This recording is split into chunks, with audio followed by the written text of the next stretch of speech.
Okay, let me start. In the name of Allah, most gracious, most merciful. My name is Noura Barzak. Please, I will be your MC for this session. Assalamu alaikum, good morning and good evening to everyone in different parts of the world.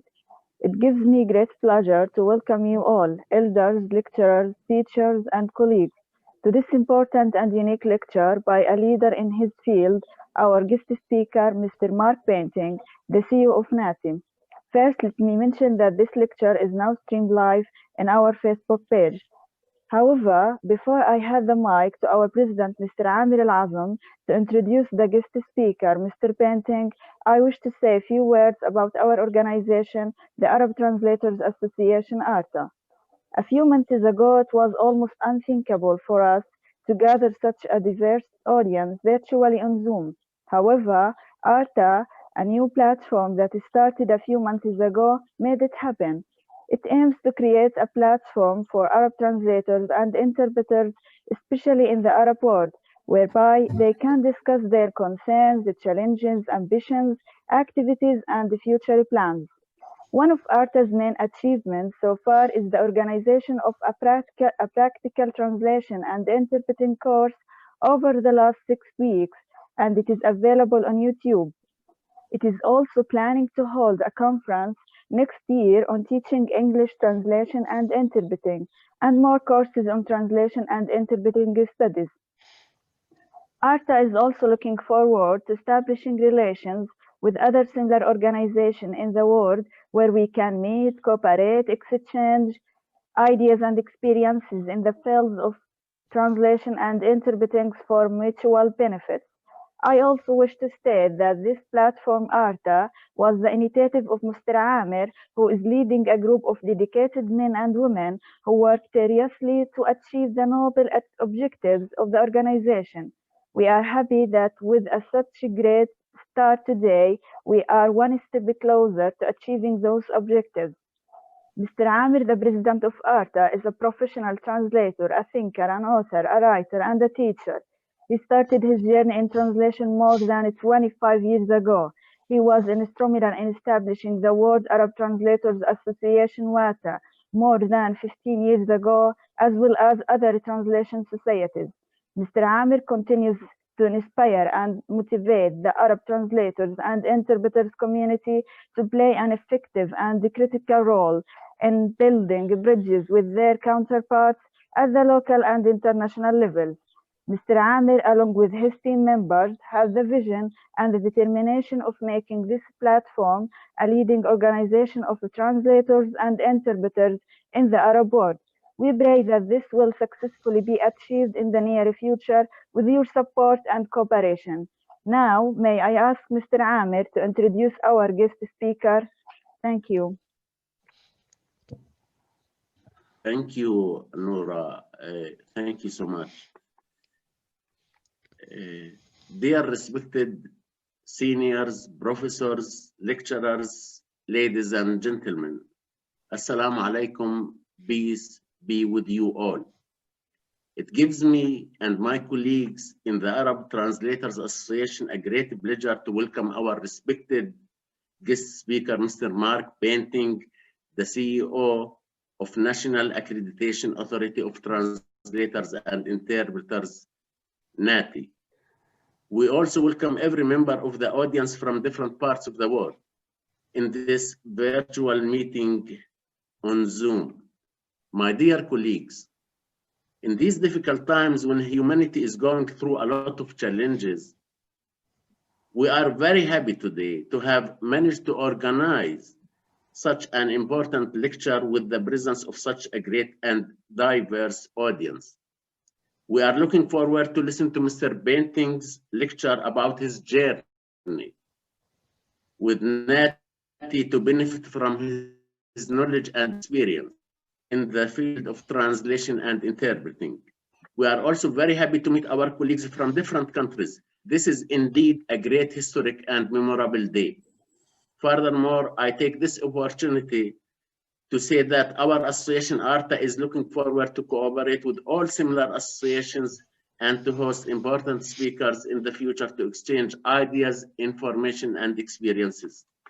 The Arab Translators Association is doing a noble and exceptional work to stimulate the minds and build a strong Arabic translation and interpreting entity that has an active and effective presence at the global level. Without further ado, may I request Mr. Mark Banting to start his lecture. Thank you.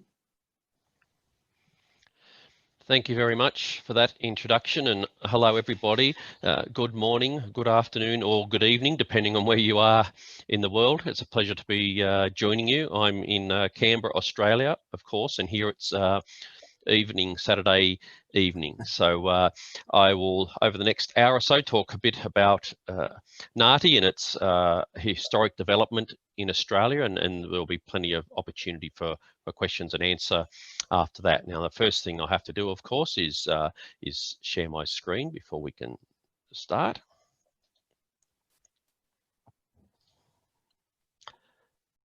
Now I haven't done that yet. Whoops. Let me just, that's.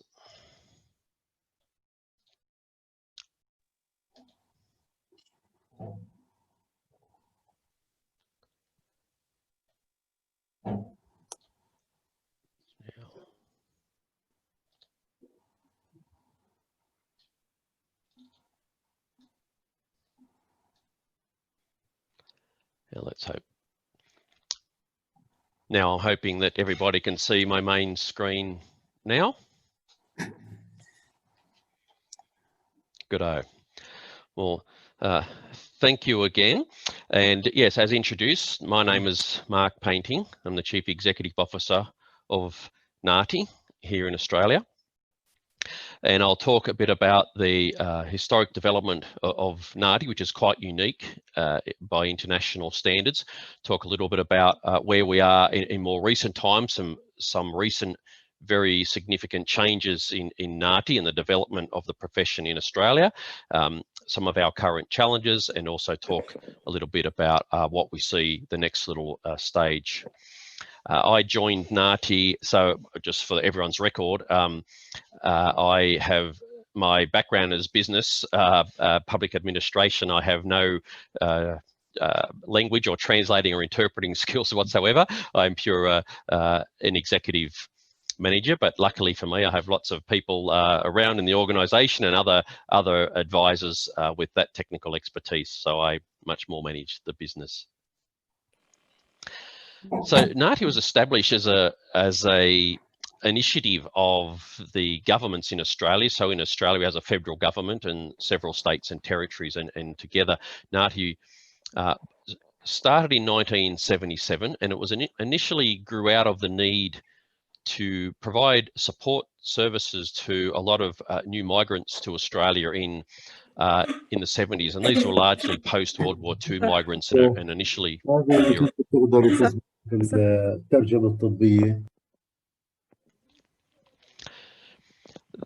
So in 1977, it was established in the national federal government, but in 1983, it moved to its current structure, which is a company limited by guarantee. So it's owned by all of the governments in Australia as a not-for-profit company, but it is not a department of government. So like I said, through the 70s and 80s, it grew fairly steadily. The main objective, as I said, was about helping people who didn't speak English and making sure that people who worked, particularly as interpreters, had met had some quality requirements to make sure that the people who required an interpreter could have confidence because having met a standard to do so. NAATI is quite unique in an international standard, mainly because of the breadth and depth of languages that are covered in Australia. So there are several certification or accreditation type bodies around the world.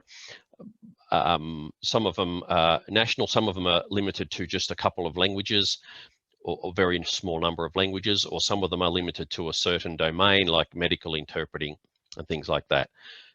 What makes NAATI different is we have various levels of credential, both interpreting and translating, but also a very, very wide range of languages. In fact, about 180 languages that there are credentials in.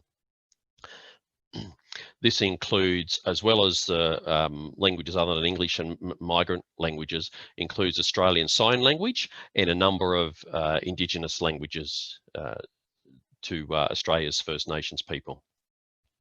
And like I mentioned, we have a quite unique corporate structure. Most people think that we're a department of government, but we are not, even though we're owned collectively by all of the governments in Australia. So the primary focus, like I said, is very much about professional standards and quality, so that people who earn a credential or certification from NAATI have proven they've met certain requirements to do that. So essentially, we're a professional standards body. And like I said earlier, where the purpose of NAATI is really to support the consumer or the person who needs the services of an interpreter or translator. We're not necessarily there about supporting the professional practitioner themselves. So of course, we want to help them and we want to help the industry, but the main reason for existing as a standards authority is to make sure that people meet a standard, and therefore the people who rely on the services of a translator interpreter feel confident that they have someone who meets those standards. It is often confused, and NAATI sometimes, even in Australia, even by some practitioners, that's still a little confused about NAATI's role.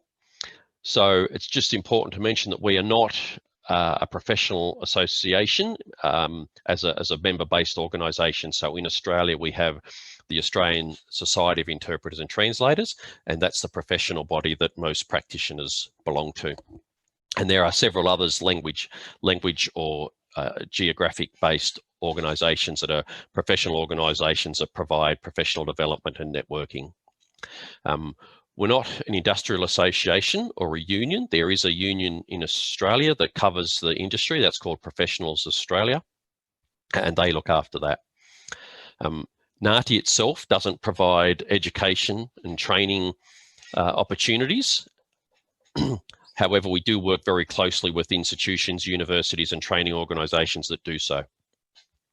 And we're also not the provider of professional development to people who work in the industry. Although again, we fund some of that and we work very closely. In fact, NAATI works very closely with all of these organisations in Australia for the betterment of the profession as a whole. But it's important to understand that the differences between those organisations and what NAATI does specifically.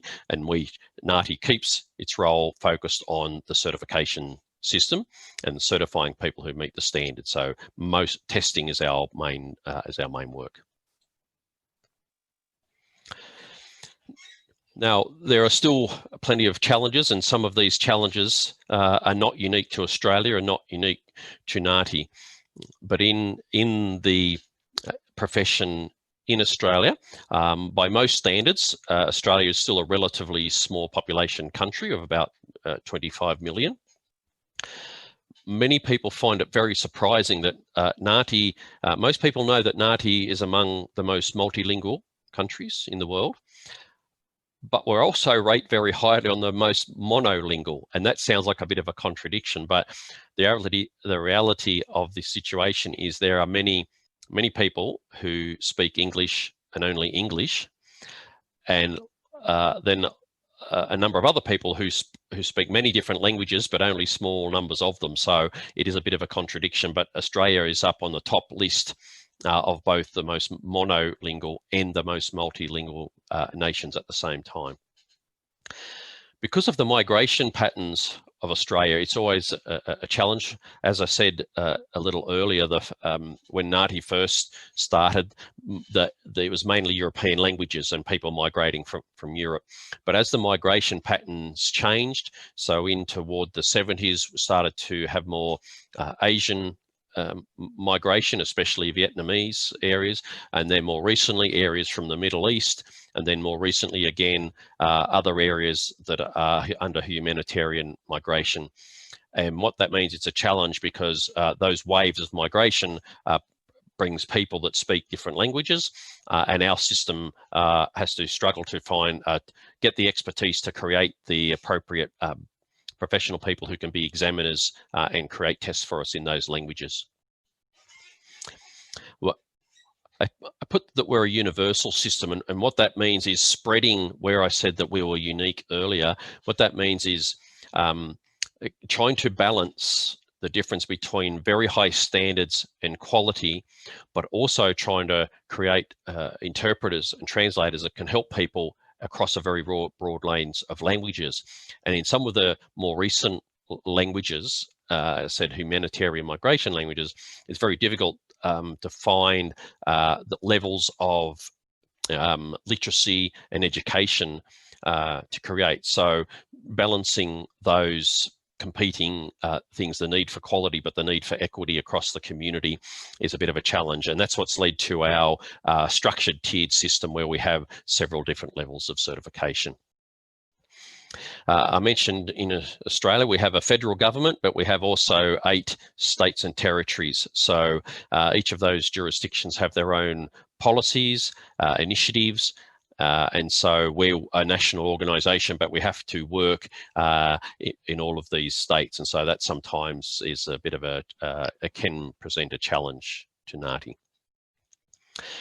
As always, there's a cost of maintaining the system when it's, and that is particularly the case in languages where there are fewer smaller communities, because the overhead associated with that.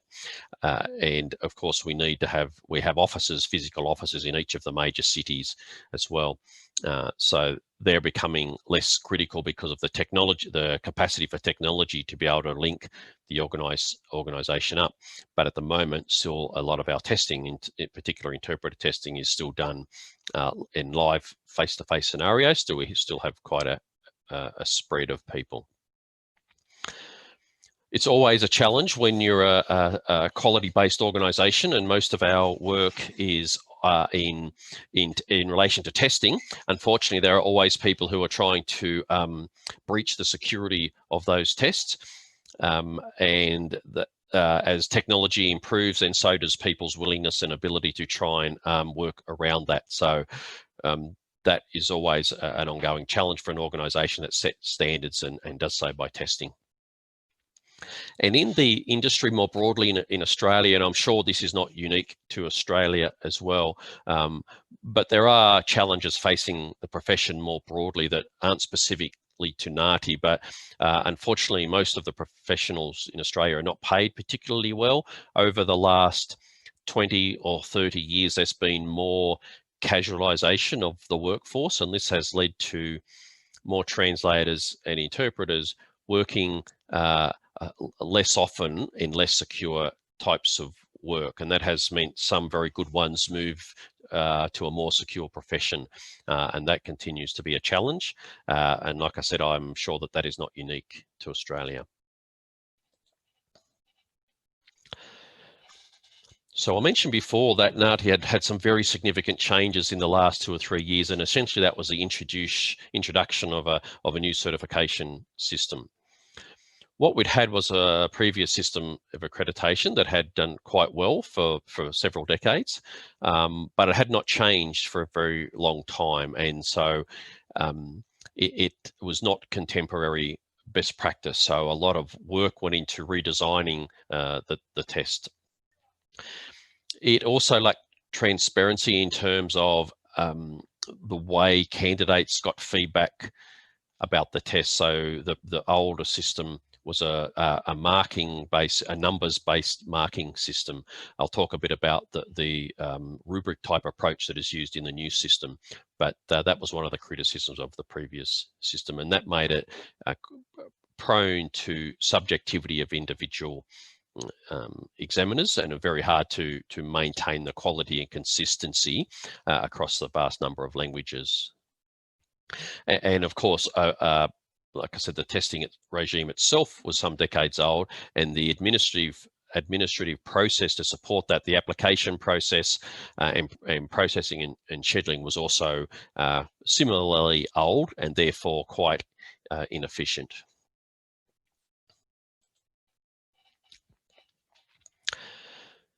So in designing the new certification system, we took a very measured approach, and it took several years to do this. A lot of work went into identifying the core knowledge and skills and attributes that professionals should have. And this was supported by a detailed survey of more than 400 practitioners around Australia. And we brought in several professionals from various universities, professors and others to help design the type of tests and the new methodologies. And with the help of many of our universities in Australia, we worked with them to test the tests, essentially, to use some of their third-year students and pilot some of the tests to see that the assessment was a reliable one. And this process took 2 to 3 years.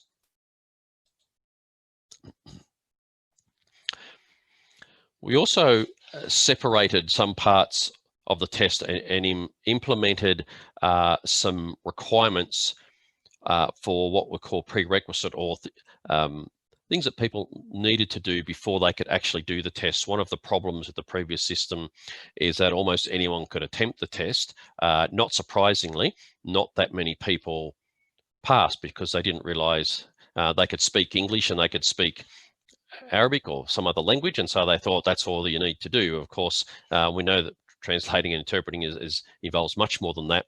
So we implemented a requirement to do some minimum training before people could be eligible to do the test.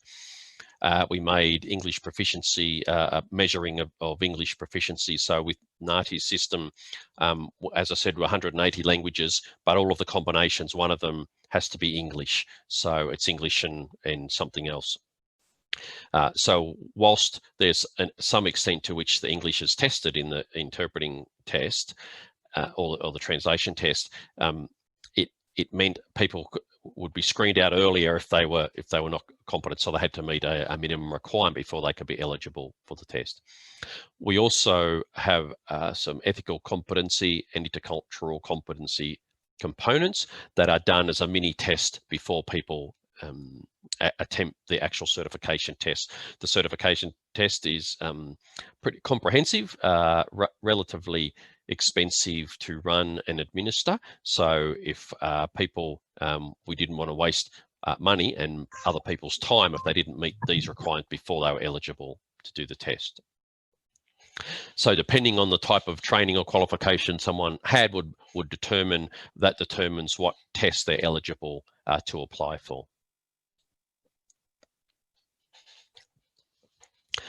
So as I said before, we used lots of our friends from various universities and took a very strong empirical research approach and combined that with qualitative feedback from professionals in the industry.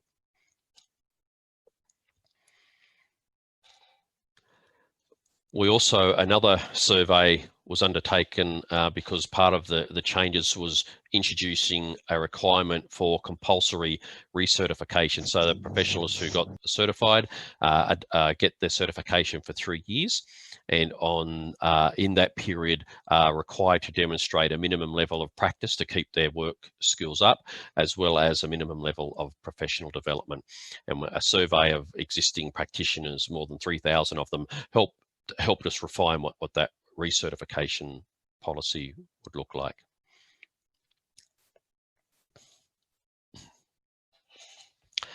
What you see on this screen is the actual model of the certification system. So you heard me earlier talk about the challenges of the quality versus the equity, and how we have languages where it's more difficult to get that expertise. Also remember, because we have a compulsory requirement for training before people can do the certification test, the type of training you do makes you eligible for different tests. Now, in Australia, there are a number of languages for which a bachelor's degree or university level courses are not available. So so we have a vocational system that can cover that, and so people who do at a vocational type level are eligible to apply for the level of certified provisional interpreter, and university level like bachelor and above makes people eligible for certified interpreter, and special. We've introduced specialist interpreting credentials for health and legal, and there are university courses at master's level that include components for those, as well as conference interpreting. Equally, we'll see on the left-hand side of the screen the translation process. We don't have that lower level of provisional translator as we do for interpreting. But essentially, all the credentials that are available within NAATI is on the page here. And the one at the very bottom, a recognised practicing interpreter, that is a credential issue where we have a language for which we have not yet developed formal tests, but we still have a community need to provide interpreters. So this is where we say we recognise skills as opposed to confer a credential, because we can't test. The application for that process is that people still have to do some training and have some experience and still meet the demonstrate their proficiency in English. And people who are awarded this particular credential, for example, as a recognised practicing translator, are still bound by the Professional Code of Ethics, and are still required to maintain work and continuing professional development. And what we hope in these languages, if we get people that initially come into the profession at this level, that over time we build the expertise to then create testing in that language to provide the opportunity for people to move up the system to higher levels once they have several years experience. So I mentioned before, I obviously won't go through in detail and explain all this, but this is the marking rubric or the assessment rubric that examiners now use. So as I mentioned before, the old system was essentially a deductive marking process. So if you're marking a translating test, you're minus errors as we go. The new system includes these rubrics which describe the performance of the candidate across various levels, or what we call bands, and across the top we have the various types of criteria or the skills being assessed, and the certain bands where people fall into. So the importance of this was to focus attention on the candidate's performance rather than focus on errors. And each task, there are several tasks that make up the entire test, and each task has its own rubric that the examiner uses to describe the candidate's performance. So the bands go from 1 to 5, with 1 being the highest.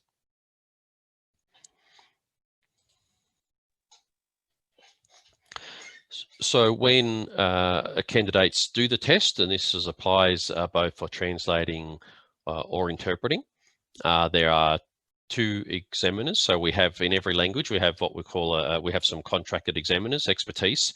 Most of these professionals work at universities or somewhere else as well, and many of them also work themselves in the profession. But each test is marked by 2 initially.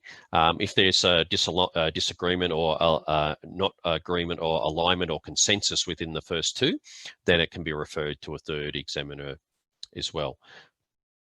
And obviously, candidate has to pass the test to pass each task in the test to pass the overall test. In some cases, if they do well in some parts of the test, then we have the opportunity for them to redo the test with only sections that they might not. We don't ask them to redo the entire test. There's opportunity, what we call a supplementary test.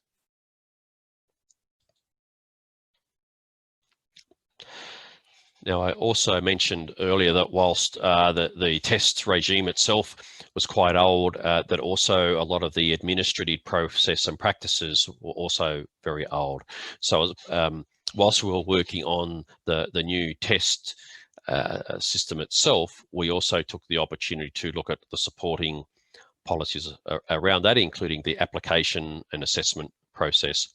So now all applications to do an NAATI test is an online process. As I did mention earlier, that we're now encouraging a formal training pathway, and we have what's called Endorsed Qualification system.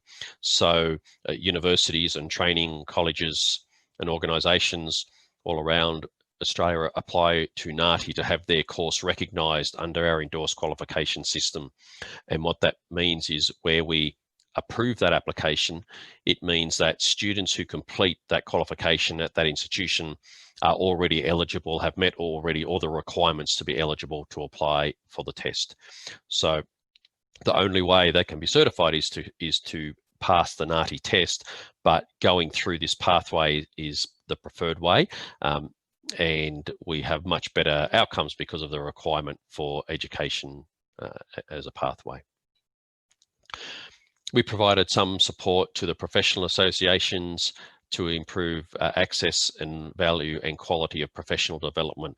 So very earlier on, I said NAATI isn't the professional association and we don't provide training or professional development, but what we do is provide support, both financial and other support, to those associations to help the whole profession progress and develop. Once people get certified, they also have access now to an online portal called their My NAATI portal. And this is an area where they can record their professional development and work practice.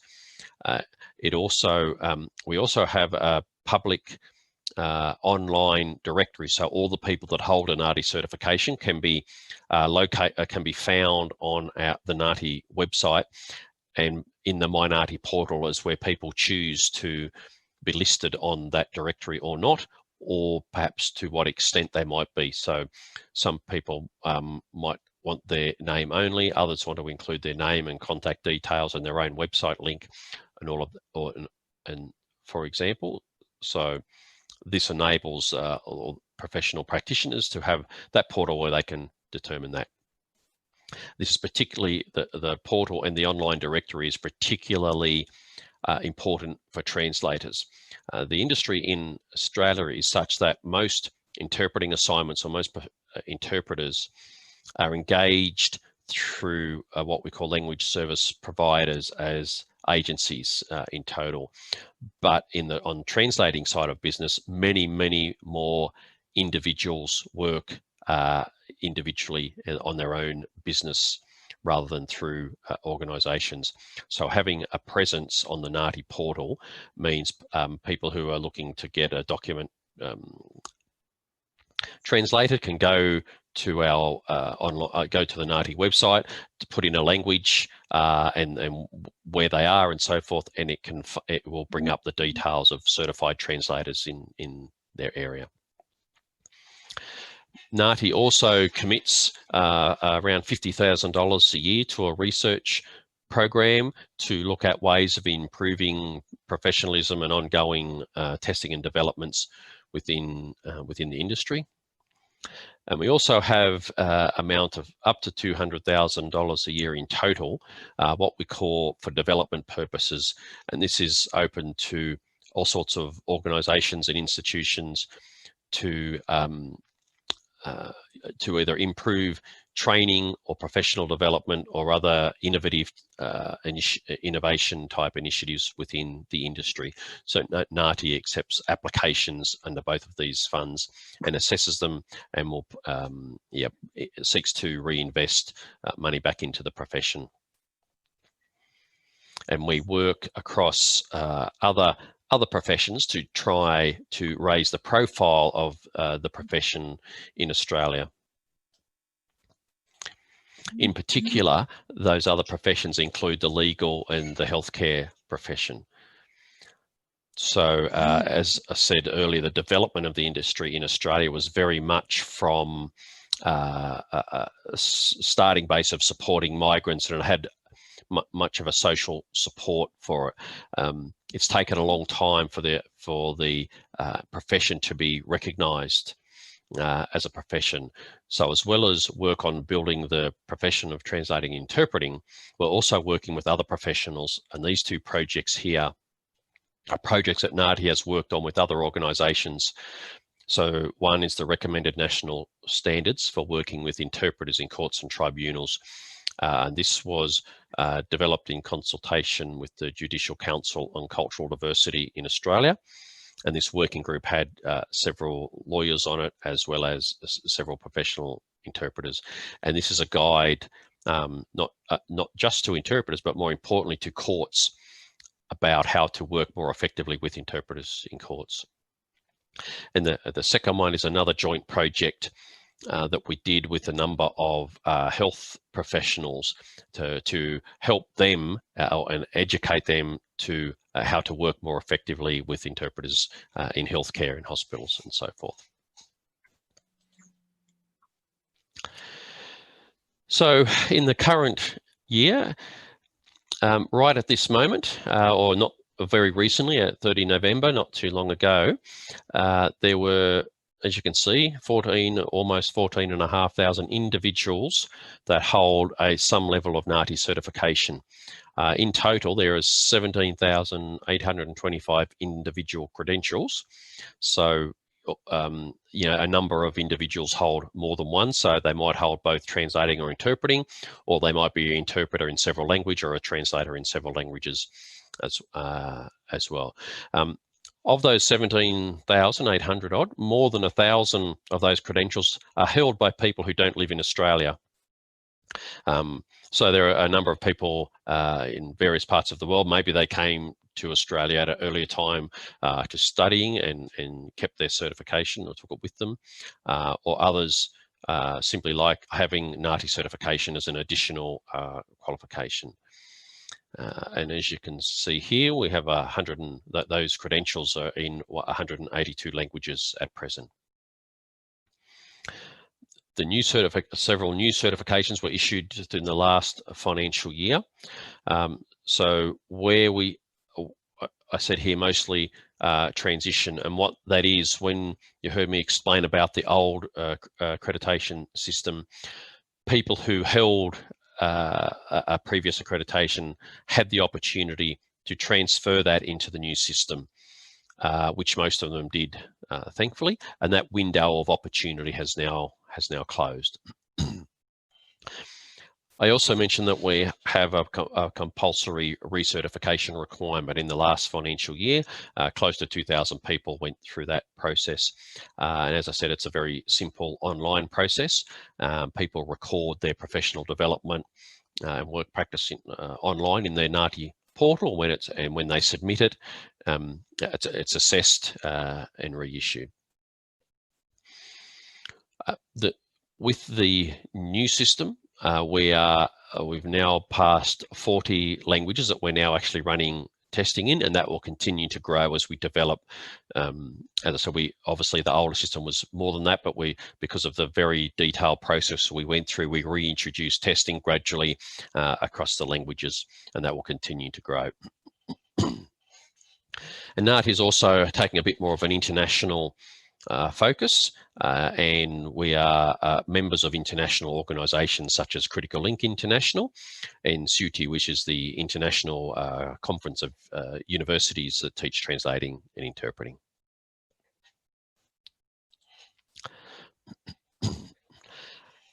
Other things that are going on, so it's still been quite a year. Not too long ago, just a couple of months ago in September, we made some improvements to the My NAATI portal, and we've moved our translating test to completely online platform. So it was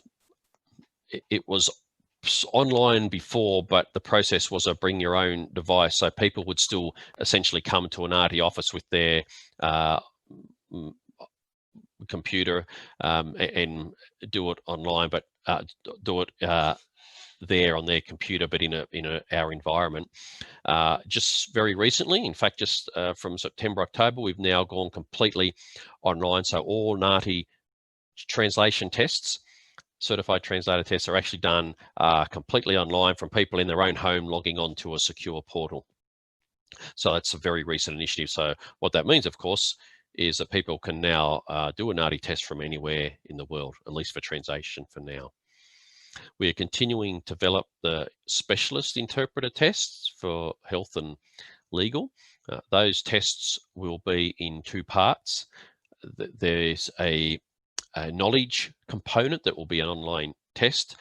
And then when people pass that, they're eligible to do the practical interpreting test. I also mentioned that we have our Endorsed Qualification program, and because now we have the ability to do the tests online, at least translating tests, we are now accepting applications from universities outside of Australia who are interested in becoming Endorsed Qualification institutions, at least for translating, because then we know that we are able to deliver a test when people graduate from those. As you know, NAATI is an Australian organisation essentially built by Australian governments for Australia.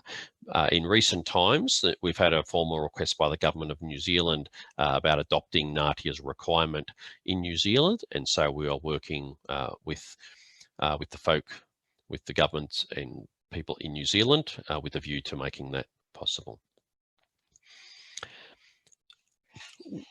Early next year, we'll be doing some continuous improvement work. So I said the certification system only officially started in 2018. And in that period, we've done approximately 3,000 tests. So we're now having a look at all of those results and see if there is any fine tuning to be done to see that the rubrics are appropriate, that the examiners are applying the rubrics as intended, and other areas of review. So this work will start early in the new year and will be largely ongoing. We have had other interests from other countries, in particular universities in other parts of the world, particularly in Asia, that have shown some interest in our endorsed qualifications. So we'll be talking to them.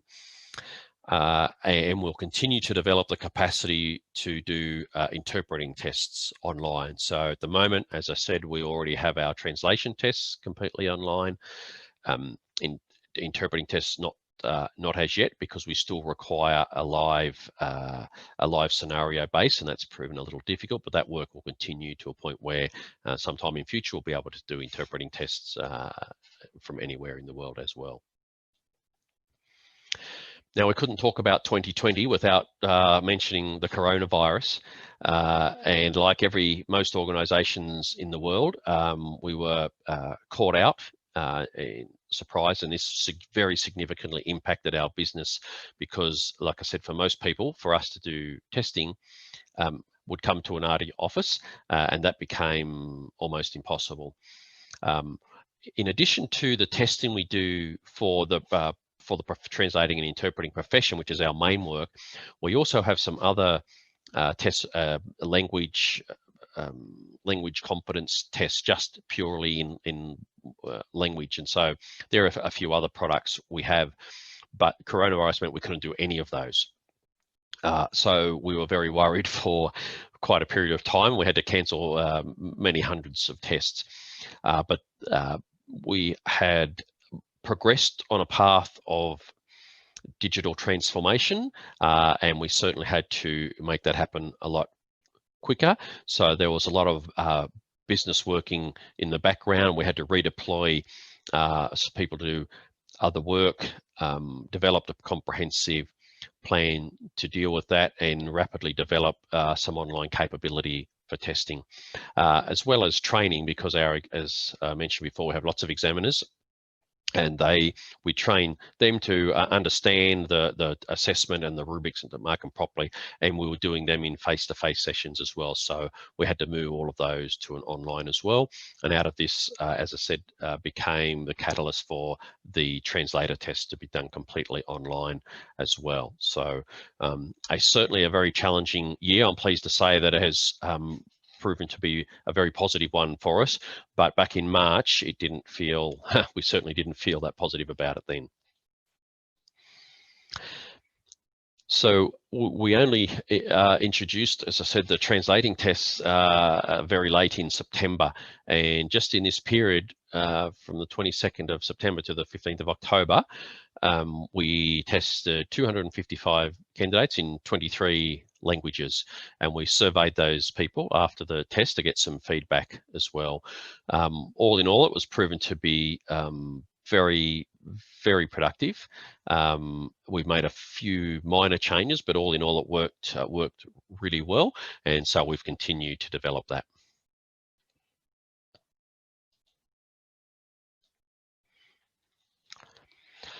We continue to work comprehensively with all of our examiners, and we have an ongoing quality assurance program. And like I said earlier, we'll be reviewing all the tests that have been done in the last few years with a review to just reviewing those and checking that the tasks are appropriate and that the rubrics are appropriate and they're being applied appropriately. So we will be looking at building a certain amount of quality assurance in an ongoing way into the system.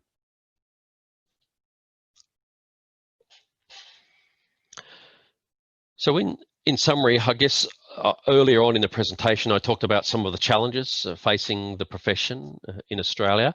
And, you know, NAATI is an important part of the profession in Australia, and as I said, quite unique. The changes we've made, we think, are good ones. We are realistic, and that won't fix every single problem for the whole industry. But if I go back to what NAATI was created for and the importance of being about consumers, then most importantly, we can give real confidence that people who rely on the services of a translator interpreter, if they know that that person has been certified by NAATI, they know for sure that that person has some formal training, have relevant and current skills for the industry. Those skills have been independently tested. They have to demonstrate their social, intercultural and ethical competence and maintain currency in their practice, and also engage in ongoing professional development. And so that's, I guess, wherever people are in future, and if sometime in the future more people outside of Australia seek a NAATI certification, that is something that they can, something very important that they can add. And of course, I said that we have a directory online. We also have a verification system online. So if anyone has a translation done by a NAATI certified translator, they can put the translators, every certified individual has what's called a certified practitioner number, which is unique to that individual. And if someone has a document translated, they can put that number into the system and it will verify that is a genuine credential. So there is some insurance there as well. Oops, that went the wrong way. As always, that's covered a lot of information, and we take some questions shortly, but if you haven't or not already familiar with, please feel free to visit our NAATI website. General information can be sent to info@NAATI. We also have a regular monthly newsletter that we send to all practitioners and other stakeholders in Australia. So from our website, anyone can subscribe to get our monthly news, and things in the newsletter include feature articles by professionals, lists of any professional development activities that are going on, and any other news in the industry. So that is the end of that part of the presentation. Thank you for your patience and time, but as I said, more than happy to take some questions. Thank you very much.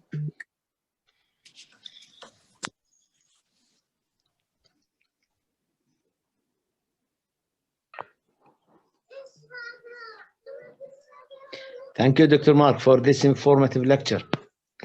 Yeah. And I think we'll get benefit from all what you have said about your organization.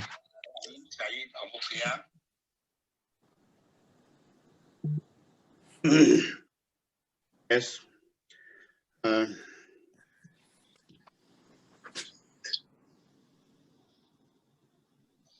This is Ibrahim Saeed Abu Siyam, a member of ARCA in Jordan. Assalamu alaikum. Hail thee, Mr. Painting. Hail thee, our guests, supporters, and friends worldwide, whether below Tania Borealis or Tania Australis. It has been a great honor for ARTA, Arab Translators Association, to receive our eminent guest, Mr. Mark Painting, who is globally renowned for promoting, safeguarding, and reinforcing the status of translation profession. Translation is ultimately for the good of mankind, in that it strives for individual, local, national, and international understanding and crucial negotiation, spanning time and place, and all barriers of language, culture, disputes, and geography. Our ARTA, Arab Translators Association, headed by Mr. Amir Al-Azam, is proud of NAATI, National Accreditation Authority for Translators and Interpreters in Australia, headed by Mr. Mark Painting, and are both working hard to maintain by all means the best functioning and reputation for the translation industry. We have all been eyes and ears before such a towering stature, and we have to be in touch at all times. Mr. Mark Painting is a distinguished landmark, painting the loveliest picture we cherish for solidarity and cooperation, enriching our lifelong experiences. Thank you very much indeed, sir. As-salama. Goodbye. Au revoir. Auf Wiedersehen.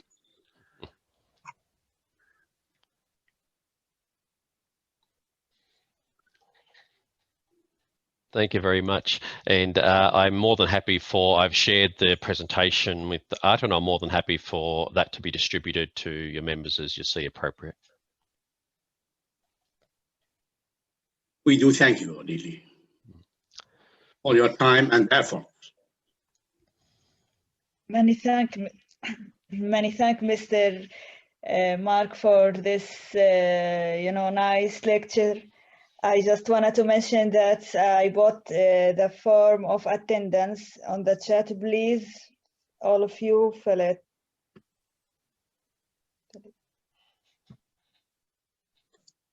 Okay, if you want to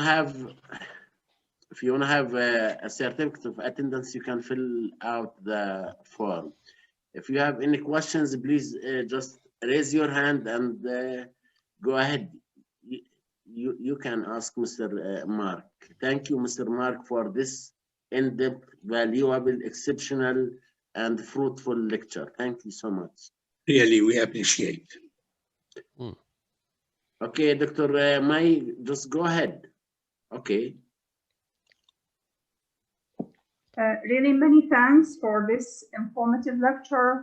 Thank you for Dr. Al-Azam. Thank you, Mr. Mark, and all my colleagues.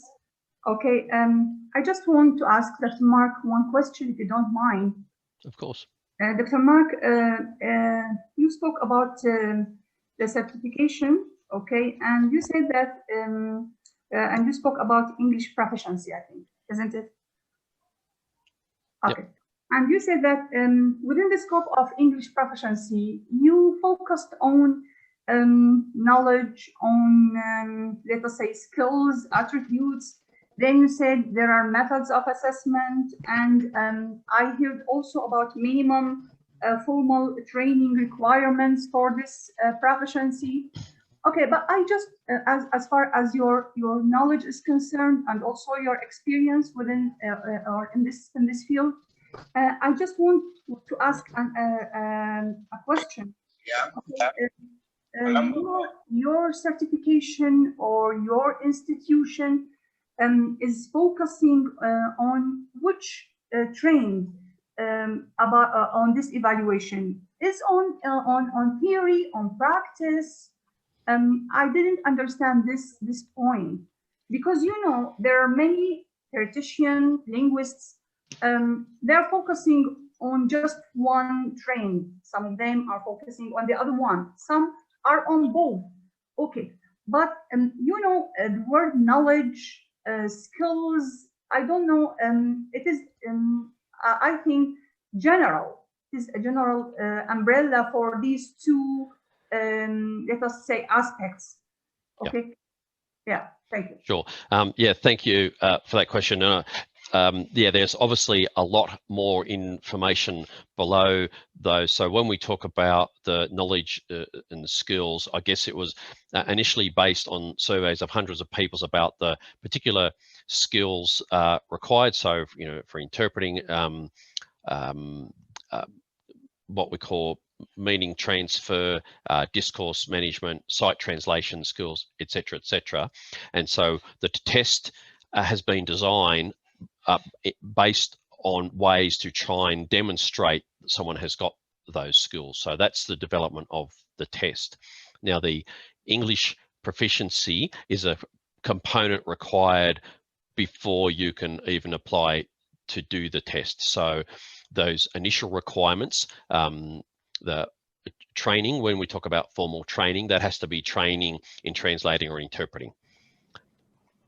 So people who have done, for example, university course, if they've done a formal training in English, they don't need to separately confirm their English proficiency. So there are several ways of doing that, but if they've any study at university level that involves English, that is already covered. So when we say training, it's training specifically in translating and interpreting. The English proficiency is an assessment, and there are many ways of doing that. And then the other prerequisite training is intercultural and ethical competency, and that is tested in an online way. We make available a short course, online course to do that. And so all of those things are tested before the test. The test itself is purely test of skill of translating and interpreting, and the tasks are designed in such a way that they can demonstrate whether the candidate sitting actually meets those requirements. Then and I can understand that your assessment or evaluation is highly balanced between these two cores, let us say. Yes. Okay. Yes, across the rubrics, the assessment criteria designed in the rubrics, they're weighted equally. Okay, thank you, Mr. Thank you very much. Okay, Dr. Muhammad Al-Akkad, the floor is yours. Thank you so much. Thank you so much. And Mr. Mark, really we are happy and we are thankful for your prolific and insightful lecture. And I believe me and my team member in ARTA and also our members in ARTA will beneficial a lot from this insightful, especially regarding the structure of NAATA and the what we call the long experience that NAATI has managed to go through. However, I have only one question. I believe it will be a kind of important question to raise, especially during this pandemic time. What was the main challenges that NAATI has faces during the COVID-19 pandemic, especially in terms of simultaneous and consecutive interpreting? Yeah, well, thank you. The biggest challenge was initially simply the fact that we couldn't run tests, and so we were very worried, obviously financially, because that's where most of the money comes from. NAATI does get some money from the governments in Australia, but it's less than 10% of the total money. Most of the money NAATI gets is from people who pay to do the test. So our real challenge is we had to cancel hundreds and hundreds of tests that were scheduled because we couldn't have people meeting together and coming into our office.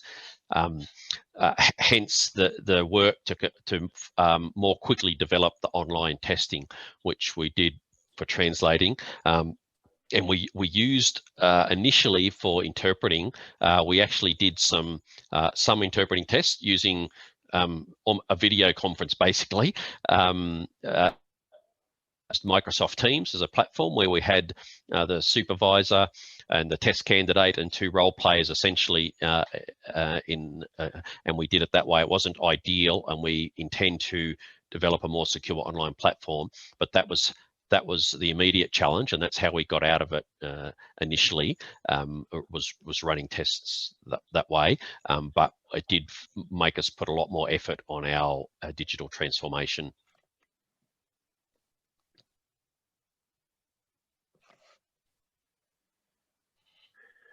Okay, very good. Thank you so much. And was there a kind of use for RSI, which is remote simultaneous interpreting? Yeah, not so much. That's obviously a very good platform for people to use in the interpreting.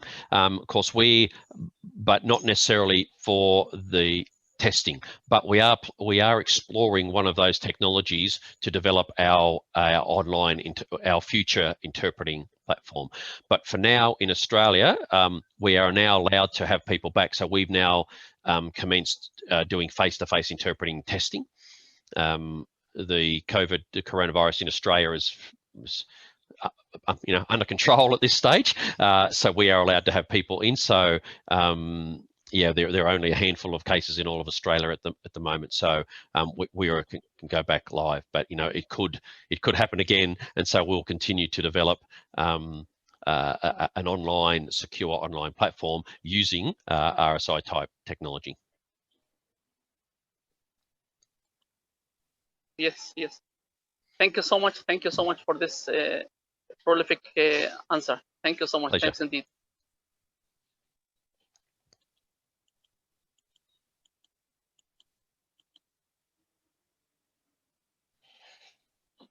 Yes.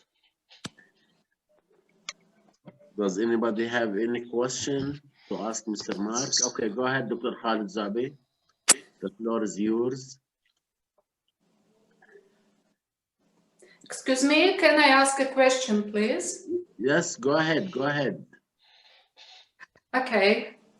Mark, thank you very much for your updated information concerning NAATI organization and its activity. I've got a little bit strange question for you. Are there any age restrictions for the candidates to pass the test? No, not at all. If people meet the requirements for eligibility, then there's no other restrictions. No age restrictions. So No. people of all ages are eligible to apply. Okay, sounds promising. Thank you very much. No I am asking because two of my daughters live in Sydney. That's why I am just a frequenter. Yes, I'm a frequenter to Australia, in Australia. So maybe I'm planning to move, to change my residential place. Why not to join the professional union? Okay, thank you very much. No trouble. Okay. This is Elizabeth Freeman. I have a question. Okay, go ahead. Thank you. Good morning, everyone, and thank you, Mr. Painting, for your presentation. In the chat on the Zoom chat section, there is one question asking if there are models of NAATI exams in English, Spanish, and Portuguese. And I would like to add to that, are there any models of NAATI exams in French, please? I am a legal translator in France. From Australia originally. I did my studies at the University of Queensland. And in France, contrary to Australia, there are absolutely no language proficiency requirements to become a court interpreter.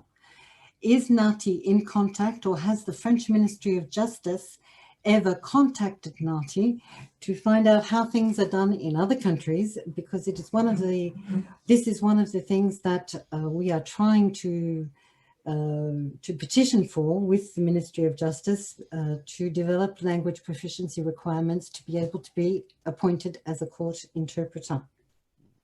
So has the French, first of all, are there any models available? And second, has the French government ever been in contact with you? So the first question, yes, there are some trial type translation tests available on our website.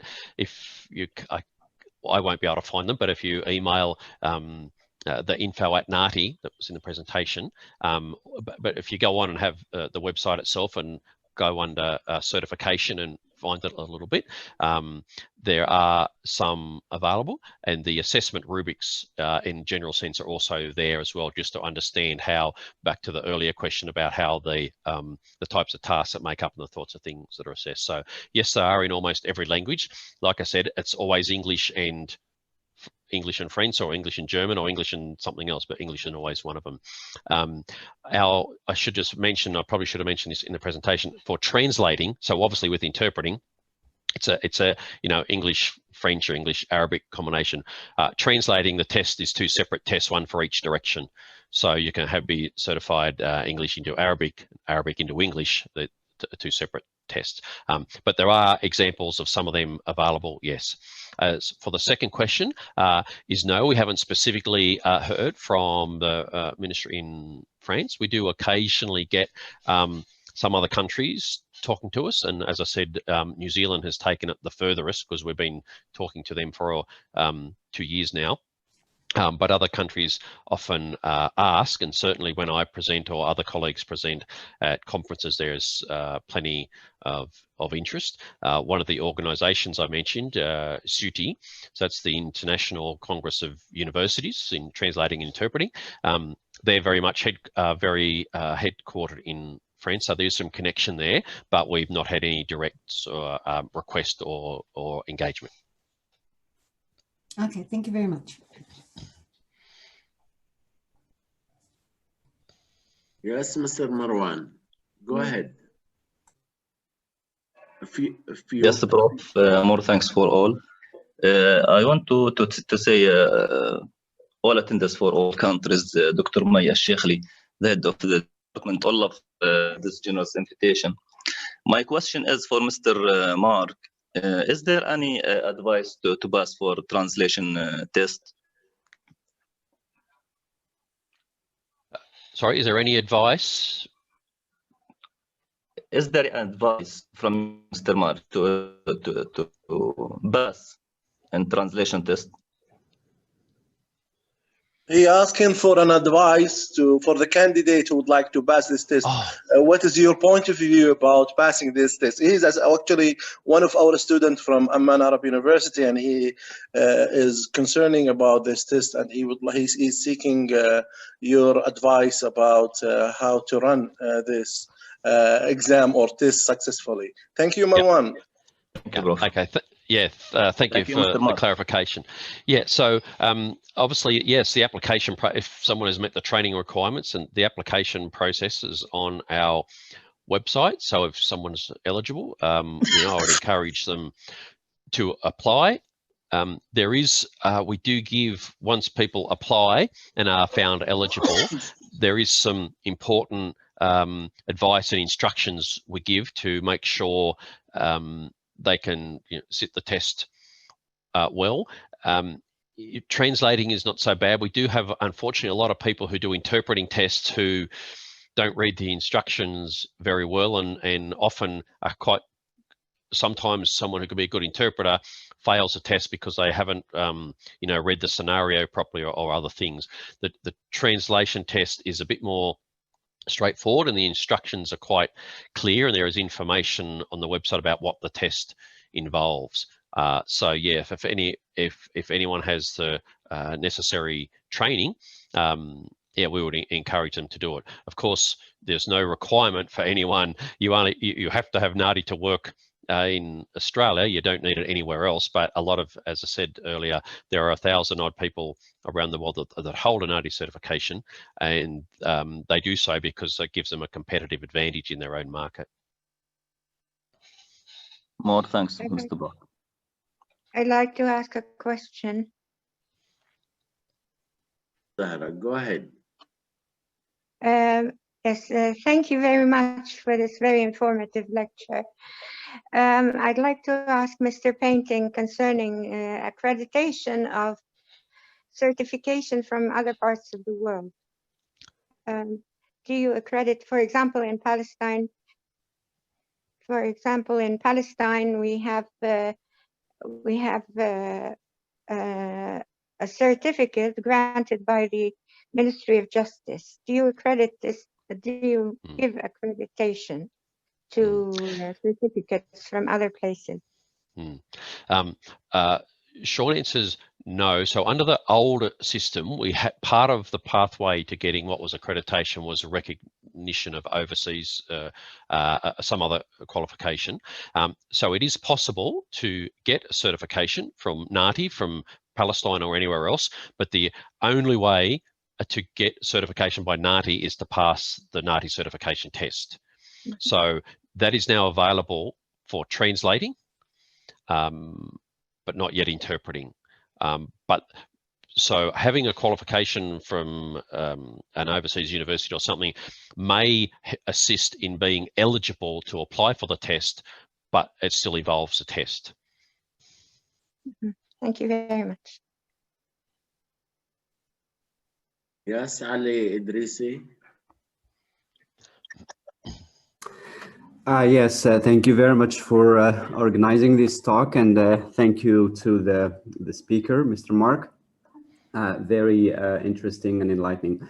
My question is actually both to Mr. Mark and my colleagues in ARTA. Is there anything like NAATI in the Arab world or in any Arab country?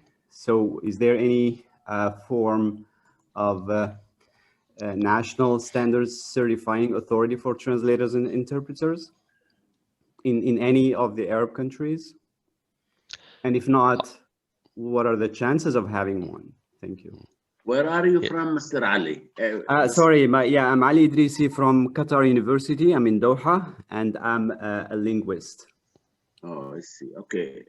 Okay, you can answer, and then I can answer his question too. Okay, go ahead, Mr. Ali. Thank you. So I'm certainly not aware of one, but I don't have much authority to speak about other parts of the world. I do know for sure that various parts of the world have some types of certification system, but mostly they are quite limited. One that springs to mind is in the US, they have the American Translators Association, but it only has certifications in about 4 or 5 languages. And there's another one called Health or Medical Interpreting Association somewhere, but it's only for medical interpreting. So there are numbers of them that exist. We know that there aren't one like that are completely universal like NAATI, but I don't know much about the Arab world, so I'll leave that more to the experts in that part of the world. Thank you. Okay, let me ask your question, Mr. Ali. There are they call it a certified translator in Syria, Turkman Muhallaf. There is in Morocco, they call it a Taj Association for they call it At-Tarajim Al-Muhallafin. There is also in Algeria, in Palestine, also in Lebanon. There is an association of certified translators. Finally, I think that in Egypt, I don't know. There are 2 associations, but they are not certifying, you know. In Palestine, as Zahra said from Jerusalem, that there is a certified, or they call it legal translator, or he's eligible to, you know, to open an office. You know, he has to pass a test, but the test is miserable. You know, it has nothing to do with translation, with legal translation. It's like a grammar test. So I criticized this test because it is written by academics, you know, by professors of Birzeit and Al-Quds universities. So I hope that this is what I know about certification in the Arab world. There was a translation association in Saudi Arabia, but it's not working anymore. Even the website is down. In Jordan, the same. The translation situation in the Arab world is miserable. Translators are not unified. We are trying to do something with ARTA. As you know, I founded World Arab Translators Association in 2004. I was, you know, asking translators to unite. You know, I worked hard for 10 years, but then I quit translation. Now we are trying to use, you know, in the Arab world, you know, the political situation, you know, it's not easy to transfer or to move from one country to another. You know, we have very stupid situation in the Arab world, but I believe Corona is a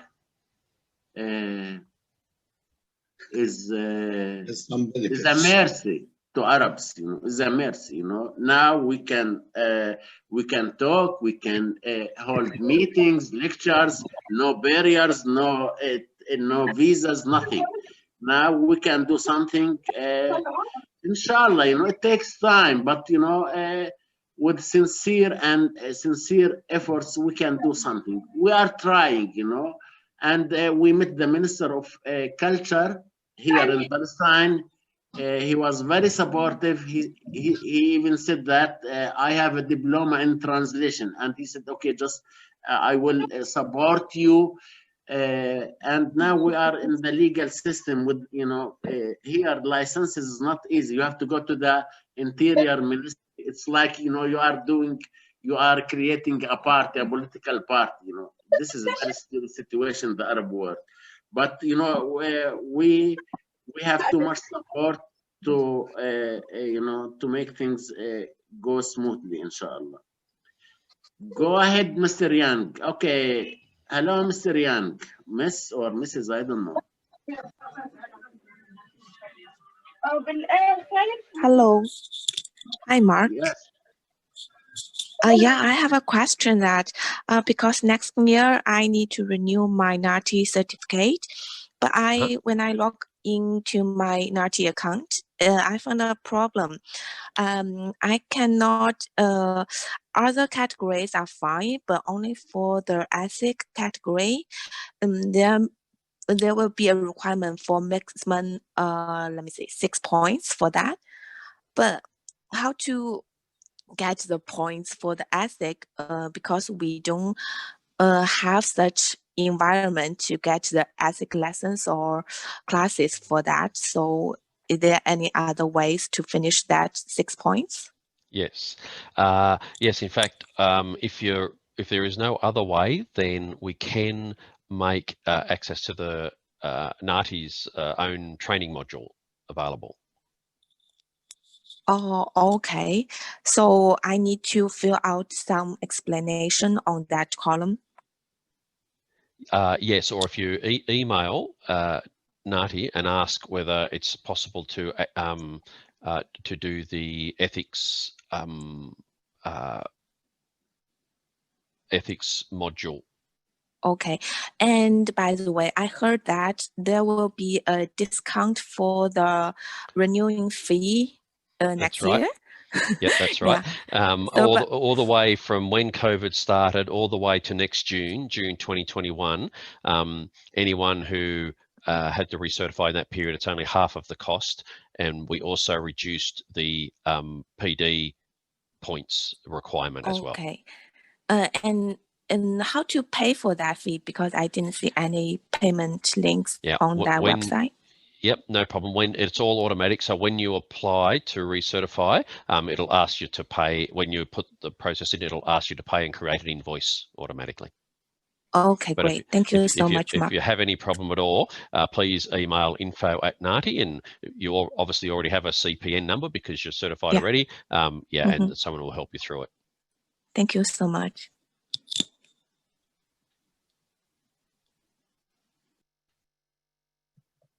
Yes, Mr. Saafin.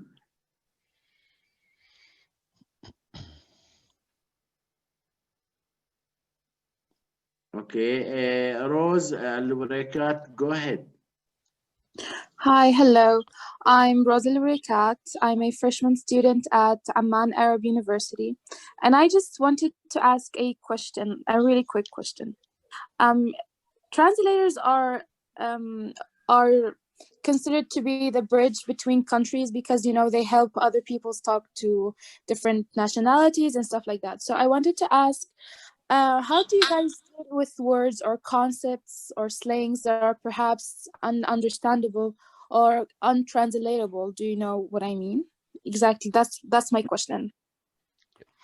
I'm not sure I totally understand the question, but certainly people who are trained and professionals usually have, because they have to be competent in both languages, they have, part of this is covered in the intercultural competency, so they understand some of the nuanced wording, and at the higher, professionals are expected to find the most appropriate words to fill in. So it is true that there aren't, it's not as easy as, not every word has a, or every concept has an immediate obvious matching one in the other language. So but the experienced interpreters and translators told me that the understanding with sufficient understanding of both languages, they're able to find the most appropriate one. The important thing is to convey the meaning at the right level. So whether it's formal or informal is an important difference. And so, yeah, the experienced practitioners know enough of both languages to understand how to effectively transfer the meaning. Okay, thank you. Thank you. Okay, go, Mr. Yes, Mr. Mustafa. Hello. Thank you very much, Mark, for your informative and comprehensive presentation. I wanted to add a small addition to the last question.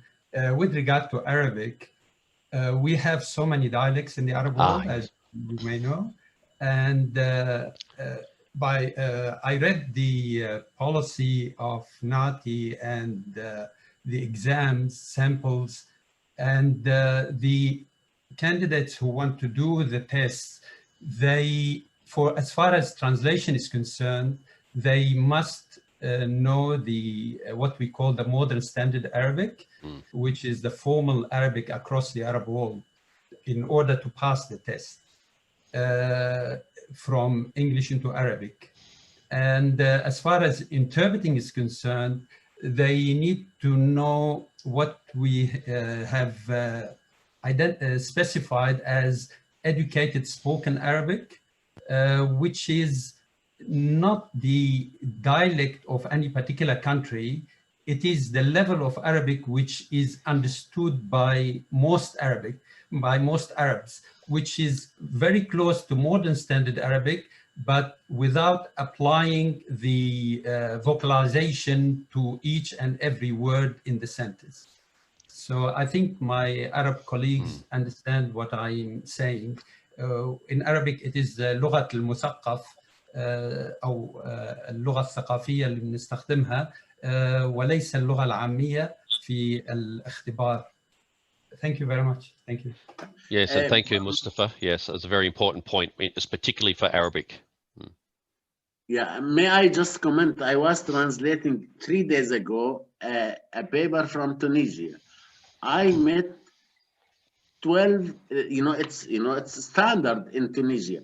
I met 12, maybe 10 to 12 words that are, I was not familiar with. I have to go to check their websites. They are speaking Arabic or writing Arabic. Sometimes, I don't know. In North Africa, each country or each culture has its what I call it its own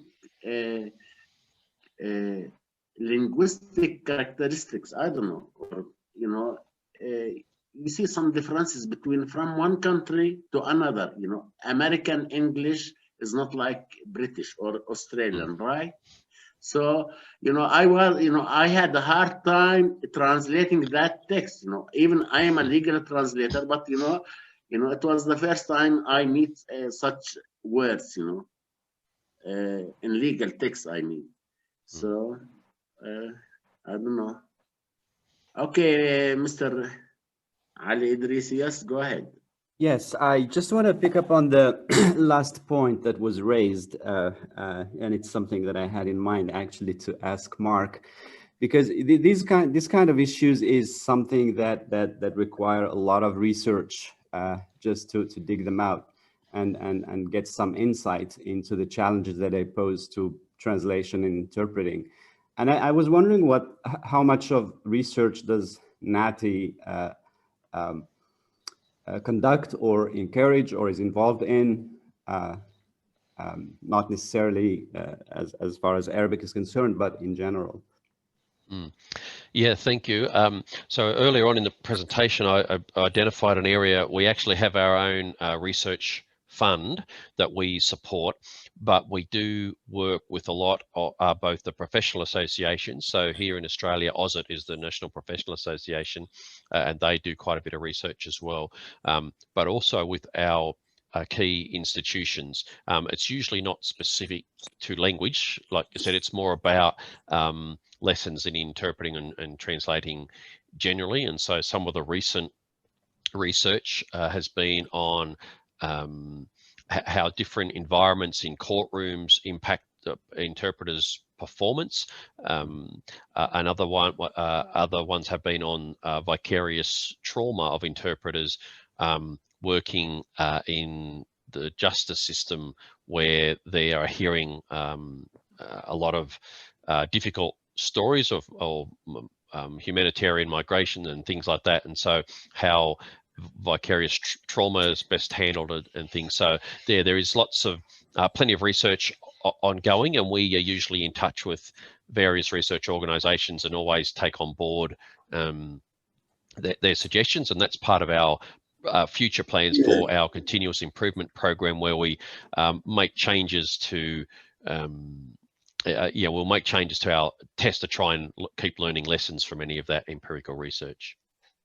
Interesting, thank you. Okay, Noor al-Huda. Yes, Noor al-Huda. Okay, do you have any comment, Mr. Mustafa? You are raising your hand. Thank you. No, I don't. Okay. So then, I just, yes, if Mr. you don't mind. Okay, Yes, sorry, sir. Mr. Mark. Yeah. My name is Muhammad. I'm an advanced translator from Melbourne. I've been I have about 30 years experience as a translator. But I'm asking about interpreting. Is there any consideration for experience for accreditation as an interpreter rather than the test? So short answer is no, there's not if you're already hold a NAATI certification of anything, whether it's another language or in your case if you're certified as a translator, you still have to pass the interpreter test to get that certification. But because you already hold a certification of any kind, you are exempt from most of the prerequisite requirements. So English proficiency, ethical competency, and intercultural competency are already exempt. But there is still some training requirement it's not as much, of course, but there's still some training requirement, but ultimately you still have to pass the interpreting test to be certified as an interpreter as well. Is there any sort of courses I can take, like short ones, Yes. by RMIT or somewhere else? Yes, I was going to say, if you're in Melbourne, the best place to do the minimum amount is at RMIT University. Yeah. Do you know how long it will take? Is it I've noticed that some of them are maybe for 1 year. So is there something shorter ones or not? Yep. Yeah, there is a short one, an online, and it's available online as well.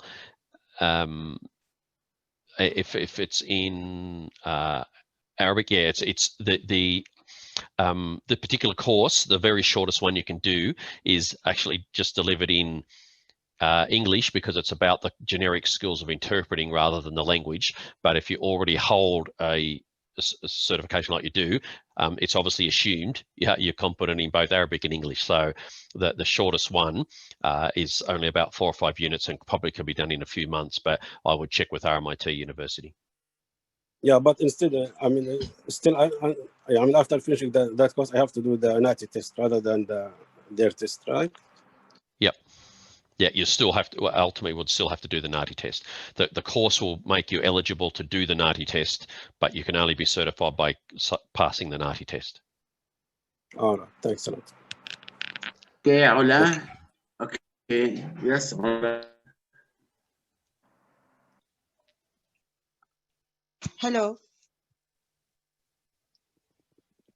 Hi, my name is Ola. Yes, Ola, go ahead. My name is Ola from Amman Arabic University. I'm a student and I have a question. How many languages do I have to master if I want to work as an... Okay, go ahead, go ahead. Okay, how many languages do I have to master if I want to work as an interpreter? From NAATI's point of view, 2, English and something else. But ultimately, to be certified by NAATI is to pass the NAATI test, and all of them involve English and one other language. So in Australia, for example, all the interpreters, I think I said before, 180 languages we have, but English is always one of them. Now, there are some people who hold in several, 4, 5, 6 languages, but one of them is always English. But that is the minimum requirement is for English and one language other than English. Okay, thank you.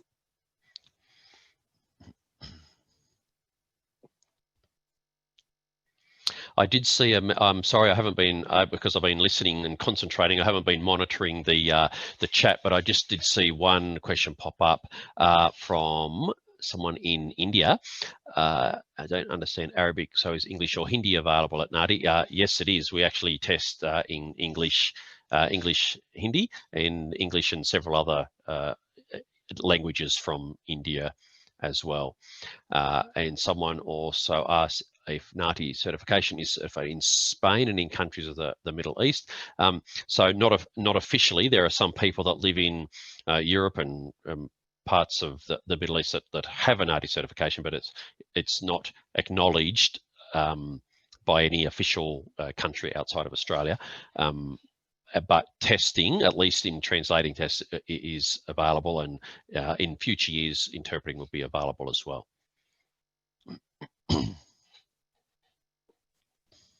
Hello. Can I ask Mustafa a question, please? You mentioned another way of learning Arabic besides modern standard Arabic. Could you please elaborate on this a little bit? And I would like to know, because I'm doing Arabic tutoring, and I would like very much to know what else is used to teach Arabic to adults other than modern standard Arabic. Thank you very much. Thank you, Sayyida Ilham. What I wanted to clarify is that for the candidates who are doing the exam, the translation exam from English into Arabic, they must use the modern standard Arabic, which is the formal Arabic that is اللغة الفصحى في الترجمة التحريرية. However, for the candidates of the interpreting exams, they are expected to use what is mentioned in the NAATI policy as the educated spoken Arabic, which is not exactly the modern standard Arabic, where you apply all the vocalization to each and every word, but the educated spoken Arabic, which is لغة المثقفين, that is the language, it's a higher level of Arabic that is understood by most Arabs across the Arab world, and it is not at a lower level, at a lower register, where you use the colloquial language, which is more regionally specific language. So, for example, I'll give, if you don't mind, Mark, I'll give some example in Arabic. For example, in Syria, في كلمات مثل شلونك أو قديش. These words are regionally specific words used in, for example, in Syria and maybe in Iraq, I'm not sure. However, when you are interpreting in the interpreting exam, you are expected to use the word كيف حالك, كم سعر هذه أو هذه البضاعة مثلا. لكن ال educated spoken Arabic غير مطلوب منك انك تحطي التشكيل على كل كلمة. مثلا إذا أنا أترجم مثلا جملة أنا ذاهب إلى المدرسة، في خلال الاختبار ممكن تقولي أنا ذاهب للمدرسة، يعني ما زال المعنى مفهوم، لكن هو مش بعدم استخدام الكلمات العامية قدر الإمكان. شكرا Mustafa. This is very clarifying, because I'm certified in NAATI, certified interpreter and translator Arabic English, but I am now doing some Arabic tutoring to an adult who is going to live in the Middle East, and we have to teach him with the tashkil, which is, I find, a little bit strange. Sorry, Mr. Painting, I hope you're listening to this as well. Yes. Because if he goes to Lebanon or Syria, he will not say ما اسمك, he will say ما اسمك, but he will not say هذه جامعة جميلة. He will say دي جامعة جميلة أو جامعة جميلة. So I just wanted to get some more information. I'm sorry it took such a long time, but it may be also informative for other interpreters and translators, because this will help me a lot in teaching this adult the educated spoken Arabic. First time I come across it. Thank you very much, Mustafa, and thank you, Mr. Painting. Thank you, everybody, for being so patient. Thank you. You're welcome. Pleasure.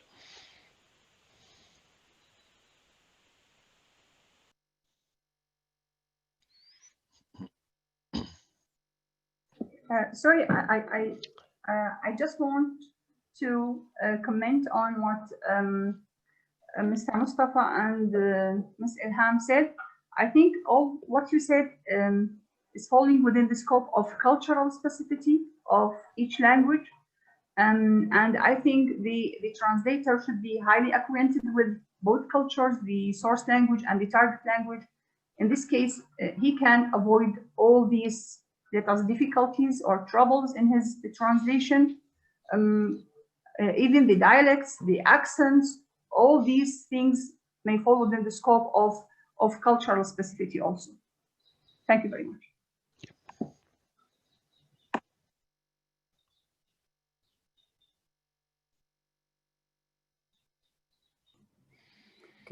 Can I just step in and add one point to what was just said? The issue that was raised is a very common one in teaching Arabic as a foreign language. So the question of whether to teach Fusha or the dialect, or now even that other level, which is called in some works as Middle Arabic. So I think that's an issue, and that's a question. And I think different countries or different people have different approaches to that. So dealing with Arabic in translation or in teaching must come with the burden of dealing with the issue of diglossia or even triglossia.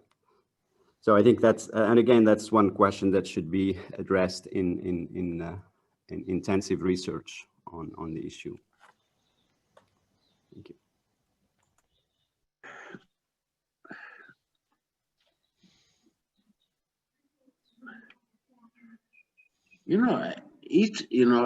Each country, we studied in sociolinguistics that about dialects, idiolect. Each one of us has his own idiolect. For me, in the East, in Palestine or Syria, it's hard for me to understand the dialect or of Morocco or Algeria if you want to use his daily dialect. So I think the best thing is to teach Arabic, standard Arabic. But if you want to learn the accent or the dialect, you have to practice it, in the said country, let's say. So for us, it's easy to understand, for example, the Egyptian accent or dialect. But for me, it's not difficult to understand Algerian because I keep watching, talking to Algerians, to Moroccan, to Tunisian. I watch a lot of, video, TV videos or programs on YouTube about, Moroccan, culture, etc. But it's not easy. Sometimes I used to communicate with a Moroccan guy through English. I wasn't unable to understand him, and he was not able to understand me as well. So I don't know. But those differences are becoming less and less thanks to the TV and social media now. Yes. Yeah. Social media, I think, improved our Arabic, improved the Arabic of many people. I was watching, some people who didn't finish school. I was watching their posts. They were, many grammatical mistakes. But by the time, I believe millions of Arabs, they improved their Arabic through reading, through socializing, using Facebook, reading on the internet. And as they say, this continent is the largest continent in the world. It's easily to communicate with anybody, and understand his, his accent, his dialect, etc. So yes, I believe, the internet is doing us a favor as Arabs. I have noticed my people in my village, they are, most of them, they didn't finish 7th and 8th grade. I was watching their writings on Facebook, now they are writing like writers because, they watch, they imitate others, they read, etc. So I believe internet is doing a great thing for Arabs. I don't know about other nations.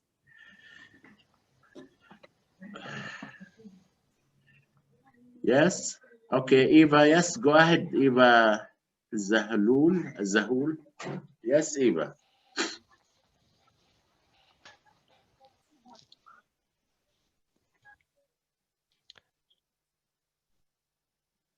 Yes, Eva.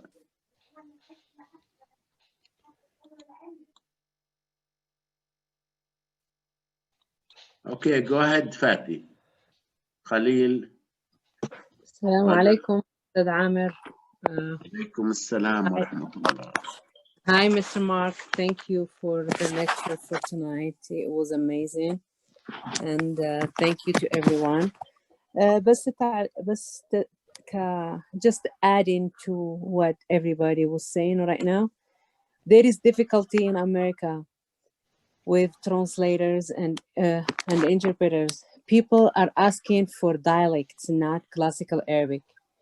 If you are going, for example, to interpret, because I do courts, I do hospitals, medical, I do police, I do immigration, and they're asking you, do you know the dialect of, for example, Sudanese dialect or Egyptian or Iraqi? And within Iraqis, there is many different dialects. The university too. Now I'm interpreting some classes to some teachers, and they're asking, they are groups from Libya, they want you to speak for example, the North African countries like Morocco, Algeria, Tunisia, Libya, they have these groups together with the North African region. They have another group with Palestinians and Lebanese, and you have to speak the other dialect too for the others. If you want to speak classical, there is other people who they never been speaking classical before. They just learned a dialect in their country and they speak another language.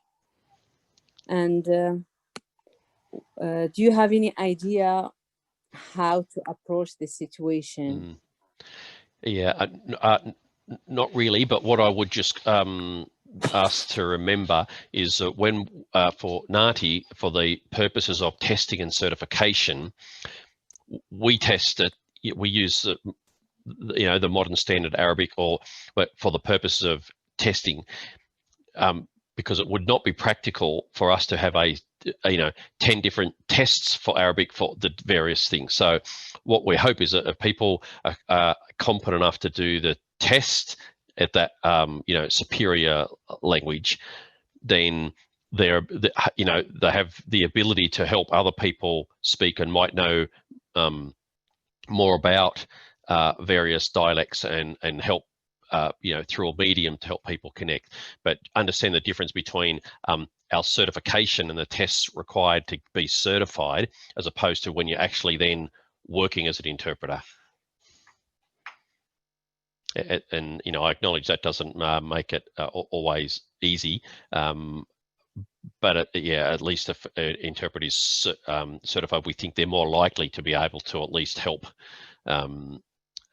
other people with various different versions of their versions of Arabic, but it just wouldn't be practical to issue a certification in so many different ones, because each one brings with it its own testing regime and overheads.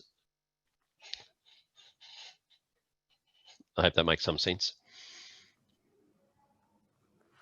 To be certified, you need to speak all the languages. I don't have a problem speaking French, but when you go to interpret for somebody, or they'll ask you, do you speak Canadian French or Malian French, African French, or Moroccan French, or French? What's the deal? How are you going to deal with that situation? Well, again, for the purposes of being certified as interpreter, we only test in French, right? So the test is English and French. At a practical level, I can't help you with how you then handle that in an assignment, but for the purposes of certification, we only have French. Obviously, what does help is some of the intercultural, and I've seen on some of the chat, some of this is cultural, and having a cultural understanding of both languages or both regions certainly helps. But yeah, I can't give you any more specific advice about the various dialects, but just understand the difference of what we test as a certification. But if you tried to have, you'd need to be certified in if you had 6 versions of French for the purposes of certification, or if you only had one, you'd be limited to your work into just that one.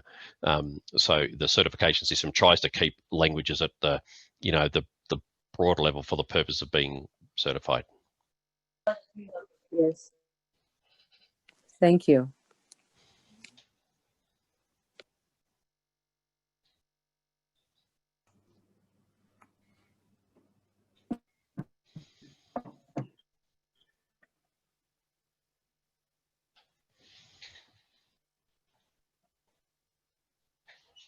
So yes, Khaled, go ahead.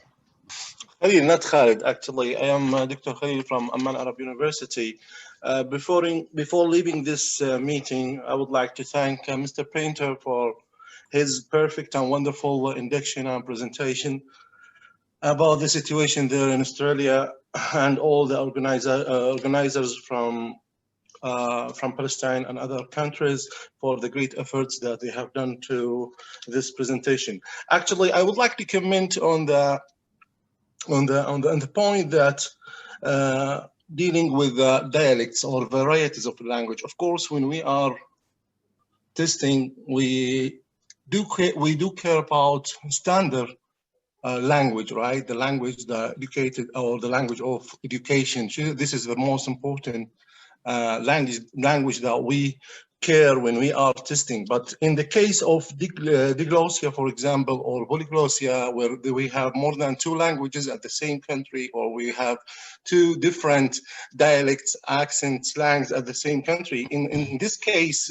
well, from my own experience, if they need, for example, a translator from to deal with Syrian people in Italy, for example, of course they will look for, or they will hire a Syrian translator with a cultural background, with full information about this dialect. So this is the case. But actually, when we are dealing with tests, we deal with the standard languages. Is that true, Mr. Maker, Mr. Painter? Yeah, if I'm not, so certainly, yeah. But the fact that before you can do the test, the intercultural competency does help. We expect people to be able to understand the cultures. So, like I said, for interpreting, every test involves 2 languages, and there's an expectation that as part of the intercultural requirement that people understand some of those, I guess, idiosyncrasies or cultural issues, and that helps.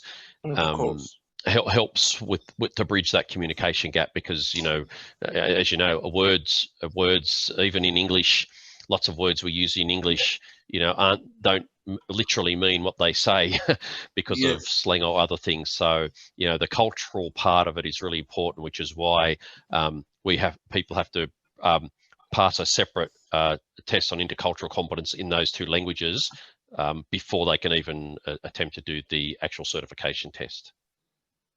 Okay, thank you, my friend.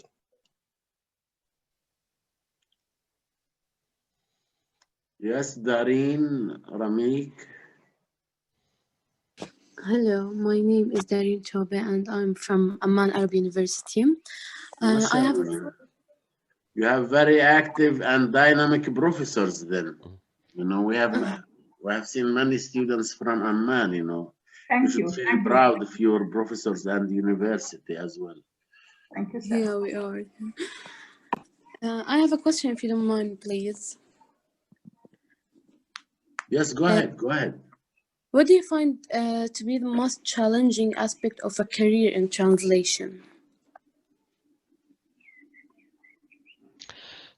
I'm not sure if that's really for me, because I'm not a translator, but what I do know from working in this profession in Australia, and if I talk to most professional translators, I think they would find their biggest challenge is that they're not paid well enough for their skills, and also the nature of their work is not always constant, and that's very, very very hard. So some are employed on a full-time basis, but many of them are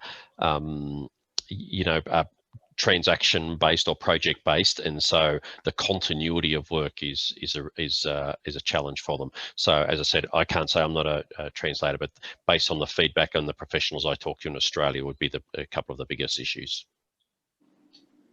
Thank you.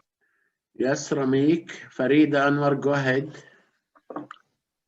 Yes. Hello. Assalamu alaikum. Alaikum salam. Mr. Mark, my question is, the world is becoming the smaller, and teaching as business has gone to international worldwide, okay? And will now NAATI you use in this race? I am teacher, okay? But I think the students understand the language of love and feeling more easily. So I say, question is, will NAATI be used in this race? Sorry, can I just clarify? Will NAATI be using? Yeah, this race?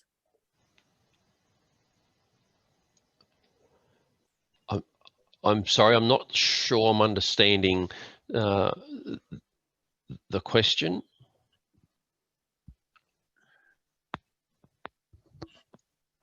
Okay. Can you rephrase your question or? Yes, Ramik Al-Majali or Ola, go ahead. Rose. Yes. Yes. Hello, good Ramik. morning all. My name is Ramik Al-Majali and I am a student at Amman Arab University. And I have a question for you, Mr. Mark. Have you ever encountered an ethical or moral dilemma on a translation project, and how did you handle it? Once again, I'm not a practicing or professional translator myself. Oh, I'm but sorry. but I'm certainly aware of such things happening, which is why in our tests, you know, as I said earlier, one of the entry requirements before people can even do the certified translator test, we do have a test on the ethical competence, and those tests we do include dealing with some of those issues. So actually we have an online course and a test both for translators and interpreters with some of those examples to deal with. So yeah, but I can't give a personal perspective because yeah, I wouldn't be speaking, it wouldn't be my own personal experience. Okay, thank you so much. Yes, Mr. Mushtaq. Hello, everyone. I'm Mr. Mushtaq. I'm from University of Somar in the south of Iraq. I'm very glad and pleased to meet you here. And I have a lot of questions, but I will make it a certain question very important, especially for that recent translator nowadays. Could you tell us, please, what are the ways or website for the interpreters or translators? Who are they gonna work or translator from at home? Do you have an idea? Please explain us. And also I have another question for the new technology nowadays. A lot of interpreters and translators, they doing the programs, for example Trados or Mimikyu or other programs. If you have some a session or courses, please show it for the interpreters, and let's ask all of us to understand and to know. Even nowadays, a lot of people during COVID-19, they are at home. They want to get more jobs. This is very necessary for the poor people. And I thank you for everything you presented today. Thank you. In relation to the various computer-aided translation tools, you just mentioned a couple of them there. They're very common in Australia now. Again, me not obviously not a personal practitioner, so we don't use them. And NAATI is the certifying authority, so we don't do translations. So I can't talk about those specifically. But I do know in Australia a number of the professional associations do have training courses in using some of those technologies. Now I've missed the first question again. Would you mind repeating that? Okay. My first question is about what are the professional website for the interpreter or for a translator who want to get jobs or who would like to apply for that. Yes, please. Yeah. So again, NAATI isn't, we're the certifying authority. We're not in the business of actually doing the translations, but there are a number of companies in Australia that do. But I couldn't give, it wouldn't be appropriate to give companies because it's a competitive market, but there are lots of them in Australia. But to work in Australia would require to hold NAATI certification as a translator anyway for those companies. Mr. Please, Mr. Mark, could you give us please your email address? We would like to be in touch with you, please. Sure thing. In fact, I've given it to Artis, so if it's all right, if the association, I'm happy to share it. or even better, a copy of my presentation. And the better one, the better email might be the info@naati.com.au, which is included on the last slide of the presentation, which I'm happy to make available to everyone. Thanks, many thanks to you, Mr. Mark. Thank you for assistance and help.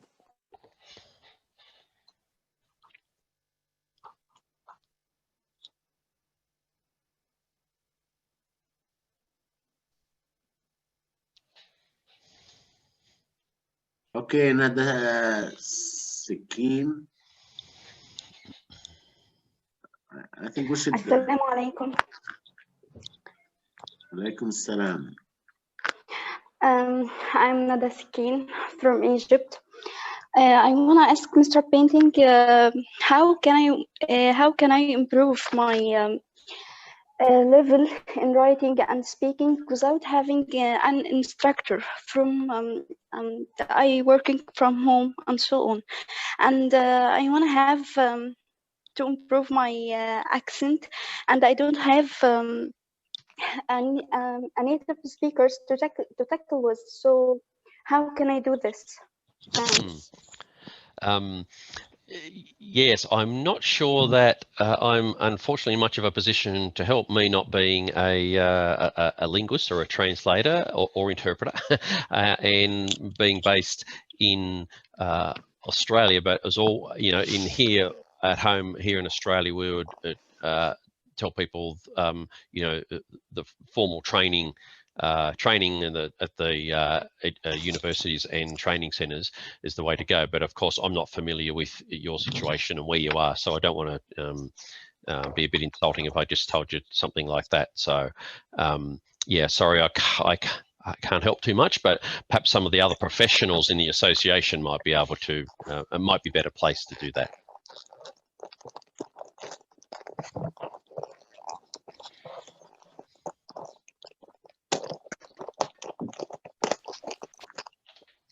Many thanks for you again, Mr. Mark, and many thanks for all attendants. We are very pleased.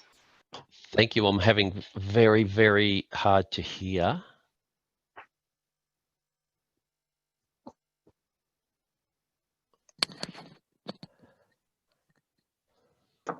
Yes, do you hear me? That's a bit better. Yep. Thank you. Okay, I just want to mention that the certificates of attendance will be on our Facebook page, and we also send them to you on your emails. And we have another surprise for you. We will post this surprise on our Facebook page. Just follow us. Many thanks again, Mr. Mark, and thank you for all attendance today. We are very pleased to see you today. Absolute pleasure. Thank you.